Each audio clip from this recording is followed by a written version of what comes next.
নজর রাখবো পরবর্তী সংবাদে। এবার বিপাকে পড়লেন জয়রাম রমেশ, কারণ কমিশনের এবার কড়া চিঠি গেল তার কাছে, অর্থাৎ প্রাক্তন কেন্দ্রীয় মন্ত্রী জয়রাম রমেশের কাছে কমিশনের কড়া চিঠি। ডিএমদের ফোন করছেন কেন্দ্রীয় স্বরাষ্ট্রমন্ত্রী, কিন্তু কেন ভোট মরশুমে তিনি ডিএমদের ফোন কেন করবেন বা কেন করেছেন, প্রশ্ন ইতিমধ্যেই তুলেছেন কমিশন, যার জন্য এবার কড়াকড়ি চিঠি পাঠানো হলো জয়রাম রমেশকে। অভিযোগের ভিত্তিতে জয়রাম রমেশের কাছে পাল্টা তথ্য চাইল কমিশন। তিনি কেন এই কাজ করেছে তার তথ্য দিতে হবে প্রমাণ সহকারে। কথা বলবো প্রতিনিধি বিপ্লব চন্দ্র রয়েছেন টেলিফোন লাইনে। বিপ্লব দা, জয়রাম রমেশের এই যে কাজ, ভোট মরশুমে দাঁড়িয়ে ডিএম কে ফোন কেন তিনি করেছিলেন, তার কি কোনো উত্তর দেওয়া হয়েছে বা দিয়েছেন, কি জানতে পারছো? দেখো, এমনিতে রাজনীতিতে উত্তপ্ত হয়ে রয়েছে, কারণ আগামী 4 জুন কিন্তু লোকসভা নির্বাচনের ফলাফল ঘোষণা হবে।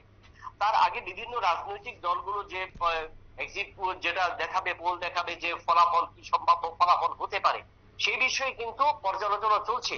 এবং এরই মাঝে কিন্তু একটা নতুন তথ্য উঠে এলো যে সোশ্যাল মিডিয়ার হ্যান্ডেলে কংগ্রেস নেতা জয়রাম রমেশ দাবি করেছেন যে কেন্দ্রীয় স্বরাষ্ট্রমন্ত্রী ভোট গণনার আগে 150 জন জেলা শাসককে ফোন করেছিলেন। এই যে একটা উক্তি করলেন বা একটা কথা ছাড়লেন, তাতে কিন্তু নিজের গেড়া করে চাপা পড়তে শুরু করেছেন।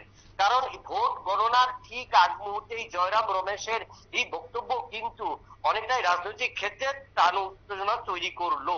বিশেষ করে সেক্ষেত্রে কমিশন জানতে চাইল কারা কারা করেছেন বা কোথা থেকে তথ্য পেয়েছেন, সেটা কিন্তু পরিষ্কার বা স্পষ্টীকরণ দিতে জয়রাম রমেশকে বলা হয়েছে কমিশনের তরফ থেকে। এবং সেক্ষেত্রে আগামী অর্থাৎ আজকের মধ্যে সেটা সেই তথ্য তিনি কোথা থেকে জয়রাম রমেশ এই তথ্য পেয়েছেন যে 150 জন ডিএম কে ফোন করেছেন কেন্দ্রীয় স্বরাষ্ট্রমন্ত্রী অমিত শাহ, সেই ক্ষেত্রে কিন্তু এখন পর্যন্ত তিনি কোনো উত্তর দিতে পারেননি। তবে সেই ক্ষেত্রে এই রাজনৈতিক চাপা উত্তেজনাকে আরো বাড়িয়ে দেবা বা এই গরম হাওয়াকে আরো বেশি করে তুলবার জন্যই কিন্তু মনে হচ্ছে জয়রামের এই বক্তব্য।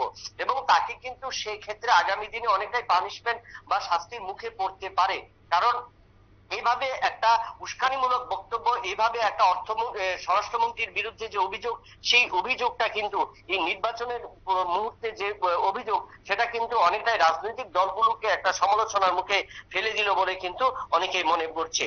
কিন্তু জয়রাম রমেশ তার হ্যান্ডেলে বা কি লিখেছেন সেটাও কিন্তু লিখেছেন যে বিদায়ী স্বরাষ্ট্রমন্ত্রী অমিত শাহ সমস্ত জেলা শাসক এবং কালেক্টরদের সাথে যোগাযোগ করছেন, এবং তার এই যোগাযোগ নিয়ে কিন্তু এখন তার জয়রাম রমেশের উপর কমিশন আরো বেশি চেপে ধরেছে। এবং তাতে বোঝা যায় আগামীকাল অর্থাৎ সোমবার যখন কিন্তু এই জয়রাম রমেশের উপর কমিশন আরো চাপ বাড়াতে পারে বলে কিন্তু ধারণা করছে রাজনৈতিক মহল থেকে শুরু করে কংগ্রেসের অনেকেই। একেবারে তাই। ধন্যবাদ বিপ্লব দা তোমায়। জয়রাম রমেশের যে কাজ ভোট মরশুমে দাঁড়িয়ে সেটা রীতিমতো প্রশ্নের মুখে দাঁড়িয়েছে। তিনি ফোন করেছিলেন ডিএমদের, এবং তাও এক দুটো নয়, প্রায় 100-র অধিক ডিএমদের ফোন করেছিলেন ভোট মরশুমে দাঁড়িয়ে, এবং যাকে ঘিরে কমিশন এক প্রকার কড়াকড়ি ভাবে পদক্ষেপ গ্রহণ করতে চলেছে জয়রাম রমেশের দিকে। ছোট্ট বিরতির পর ফিরে আসবো, সঙ্গে থাকুন।